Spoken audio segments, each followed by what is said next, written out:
کیا اس وقت مناظر تھے؟ میں آپ لوگوں سے اس لیے پوچھ رہا ہوں کیونکہ ماشاءاللہ سے آپ لوگوں کی جو تاریخ پر کمانڈ ہے وہ شاید مجھ سے جو ہے وہ بہت زیادہ گنا جو ہے وہ اس وقت ان کی کمانڈ ہے. سر میں آغا صاحب جاننا چاہوں گا اس وقت مناظر کیا تھے جب جد و جہد آزادی کے بعد ہم نے ملک حاصل کیا اور پھر وہاں سے لوگ یہاں پر آ کر جو ہے وہ بسنا شروع ہوئے, یہاں سے کچھ اٹھ کر وہاں پر گئے, اس وقت کیا ہرڈلز تھے, کیا مناظر تھے اس وقت؟ دیکھیں یہ آپ کا بہت عمدہ سوال ہے, اور پھر وہی میں آپ کی خدمت میں عرض کروں گا کہ بہت اختصار کے ساتھ گفتگو کروں گا میں. بات اصل یہ ہے کہ صرف 1946 میں بہار میں ڈائریکٹ ایکشن ڈے پر 46,000 مسلمان مارے گئے, ستمبر سے لے کے اکتوبر تک. اور آپ یقین کریں کہ آپ نہرو کے کمنٹس پڑھ لیں, خان عبدالغفار خان کے کمنٹس پڑھ لیں, گاندھی جی کے کمنٹ پڑھ لیں. گاندھی جی تو وہاں جب بہار میں گئے تو انہوں نے کہا کہ ہے رام, میں سمجھا تھا کہ نواخالی میں جو ہندو مارے گئے ہیں انہوں نے کہا یہ تو آٹے میں نمک نہیں, یہاں تو پوری مسلمان کی بستیاں ختم ہو گئی. تو اندازہ لگائیے, میں یہ آپ کے توسط سے نئی نسل کو بتانا چاہتا ہوں کہ پاکستان اتنی آسانی سے نہیں ملا ہے نا. پھر اس کے بعد گریٹ کلکتہ کلنگ, کس طریقے سے کلکتہ میں کلنگ ہوئی, حسین شہروردی وزیر اعلیٰ تھے. تو میں یہ عرض کر رہا ہوں کہ اور پھر اس کے بعد جب مائیگریشن ہوا تو دنیا کے سارے مورخوں نے لکھا ہے کہ it is the greatest migration in the history of the world.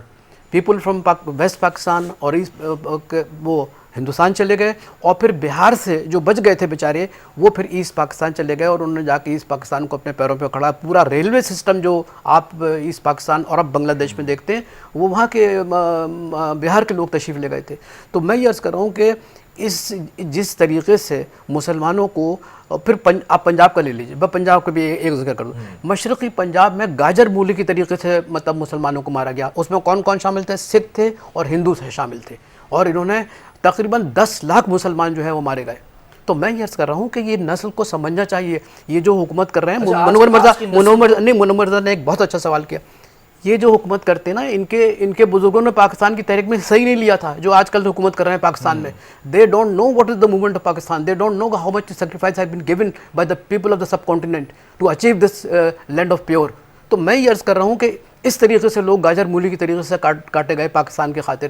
اب یہ جو لوگ ہیں کیا ہیں, مطلب ان کو یہی نہیں معلوم کہ تحریک پاکستان میں جو شہیدوں کا خون ہے تو اس شہیدوں کے خون کی یہ آواز ہے, ان کی یہ فریاد ہے کہ بھائی اس کو مضبوط بنائیں, اس مملکت کو کرپشن سے آزاد کریں, اس کو میرٹ پہ, آپ جیسے لوگوں کو میرٹ پہ لے کر آئیں تاکہ ملک جو ہے آہستہ آہستہ ترقی کرے.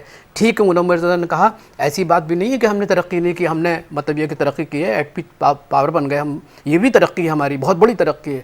ڈاکٹر قدیر خان کا بڑا احسان ہے کہ انہوں نے یہ ایک ایٹم بم بنایا. لیکن پھر بھی میں آپ سے بتا رہا ہوں کہ ہماری جو پروگریس ہے, ہماری جو ترقی کی رفتار ہے, جو ہماری اس شاہراہ پہ ہمارا جو قدم چل رہے ہیں وہ قدم مضبوط نہیں ہے, ناتواں ہیں, کمزور ہیں. تو ہمیں چاہیے کہ ہم ان لوگوں کو جو مائیگریٹ کر کے آئے اور جو اس وقت ہمارے جن لوگوں نے ہمیں مطلب یہ کہ چشم ما روشن دل ما شاد ہمیں گلے لگایا, ہمارے ساتھ رہے اور ہمیں موقع دیا, اب وہ اسپرٹ ہم تلاش کر رہے ہیں, وہ اسپرٹ نہیں مل رہی. ایسا لگتا ہے کہ لوگ جو ہے نا اب نفس نفسی کا عالم ہے, کرپشن کے ذریعے پاکستان جو ہے نا اپنی جذبہ کہیں نہ کہیں کھو گیا ہے. کھو کے علاوہ مطلب یہ کہ یہ ڈیلیبریٹ اٹیمپٹ ہے. میں آپ کو بتا دوں یہ جو کہہ رہے ہیں نا آپ, یہ تو آپ کی شرافت اور مطلب یہ کہ ہے کہ آپ جو کہہ رہے ہیں کھو نہیں گیا. دے نو کہ پاکستان کیا چیز ہے, اور اب ان کو یہ بھی معلوم ہے کہ ایسے لوگ موجود ہیں کہ جو پاکستان کے استحکام کی بات کرتے ہیں پاکستان. لیکن میں آپ سے بتا دوں کہ جب تک پاکستان میں قانون کی بالادستی, قانون کا اطلاق نہیں ہوگا, آپ یقین کریں یہ جو موجودہ رولرز ہیں, میں کسی کا نام نہیں لینا چاہتا, اس میں ماضی کے لوگ بھی ہیں, یہ بھی ہیں, اس وقت پاکستان جو ہے نا وہ خواب پورا نہیں ہوگا جو جناب قائد اعظم رحمۃ اللہ علیہ نے اپنی بے پناہ انتھک محنت سے بنایا تھا, اور علامہ اقبال نے سن 1930 میں جو الہ آباد میں خطبہ دیا تھا, جس سے پاکستان کا خواب پورا ہوا.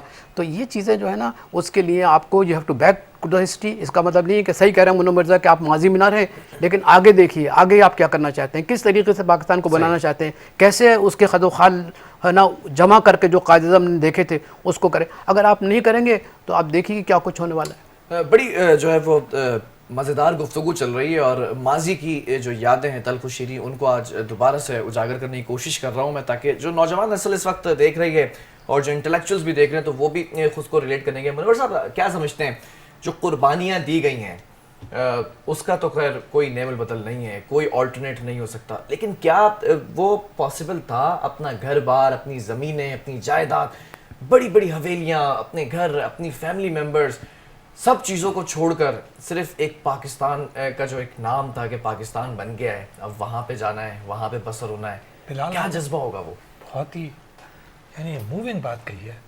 میں ایک مثال دیتا ہوں. آپ ایک گھر میں رہتے ہیں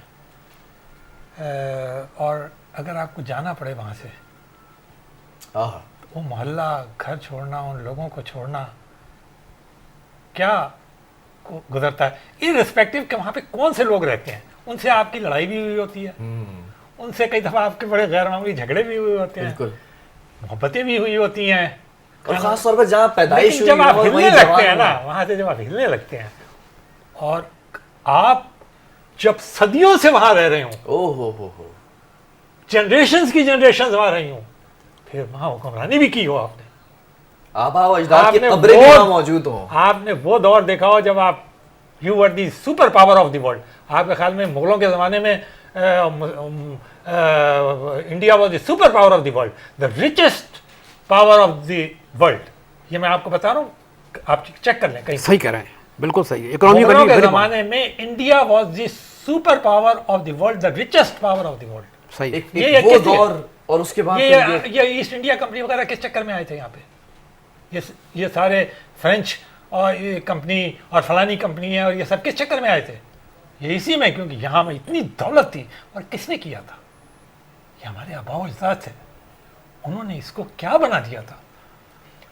کبھی کبھی یہ لوگ پوچھتے ہیں نا کہ آخرکار پاکستان کے پاس وہ بیک گراؤنڈ کیوں نہیں ہے جو جاپان کے پاس سپر پاور کا تھا، جرمنی کے پاس تھا، ہے بالکل، مطلب یہ برطانیہ کے پاس ہے.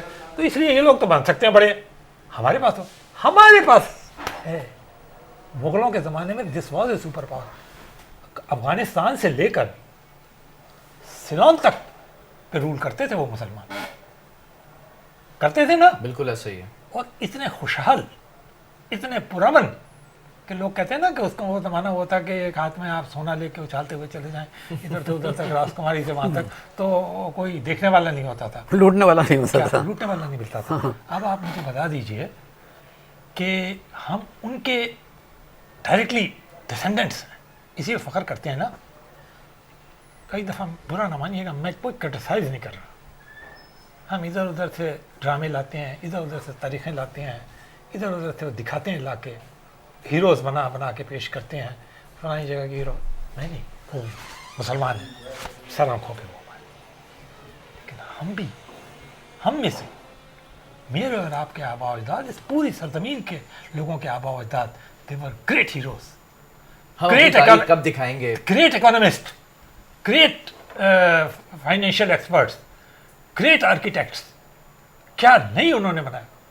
لیکن ہم نے کیا کیا جب ہم یہاں آئے اور یہ ہمیں تو اسی پیٹرن کو فالو کرنا چاہیے. بالکل کرنا تھا ہمیں اس پیٹرن کو follow. We should have gone for a super, شاید زیادہ آسان ہوتا super power. We should have چلتے ہیں گون فار اے، ہماری ٹارگیٹ ہونی تھی سپر پاور کی. میں ایک مثال دے رہا ہوں چھوٹی سی، وہ ہو رہی ہے آپ کی، بریک آ رہا ہے. چائنا نے 1979 کے دسمبر 20 کو دینگ زیاؤ پنگ نے کہا ہمیں سپر پاور بننا ہے. دنیا کی کوئی چیز ہمارے کوئی اکنامک ترقی سے نہیں روک سکتی، کوئی فارن پالیسی، کوئی دفاعی پالیسی، کوئی کچھ بھی ہو. میں نے چائنا کو سپر پاور کے سٹیج پہ پہنچانا ہے. انہوں نے اسے فالو کیا. آج چائنا کہاں ہے؟ بالکل ایسا ہی ہے. ہم نے اپنے ٹارگیٹ کیا مقرر کیے ہیں؟ قائد اعظم نے تو ہمارے ٹارگیٹ وہی رکھے تھے سپر پاور کے. کہا تھا میں عظیم، ہم ڈائیورٹ ہو گئے. عظیم مملکت دیکھنا چاہتا ہوں مسلمانوں کی. ہم نے، میں آج آپ سے یہ پوچھتا ہوں، آپ 60% ہیں، آپ سے مراد میں نوجوان 60% ہے نا آپ. صحیح. کیا انرجی ہوتی ہے یار نوجوان کی. میں بھی نوجوان رہا ہوں نا، نہ دن کا ہوش نہ رات کا ہوش، چلنا پھرنا ہر وقت. آپ خود نے ابھی آپ نے ریلیٹ کیا اپنا ذاتی میں، بالکل ایکسیڈنٹ ہے، still you are here fresh. یہ کیسے؟ میں تو نہیں کر سکتا تھا، یہ آپ کر سکتے تھے، تو آپ کر سکتے ہیں. یو کین، جسے کہتے ہیں revive the miracle, you can rewind the صحیح ہسٹری، مگر یو ریکوائر اے ڈائریکشن. وہ ڈائریکشن نہیں مل پا رہی. You require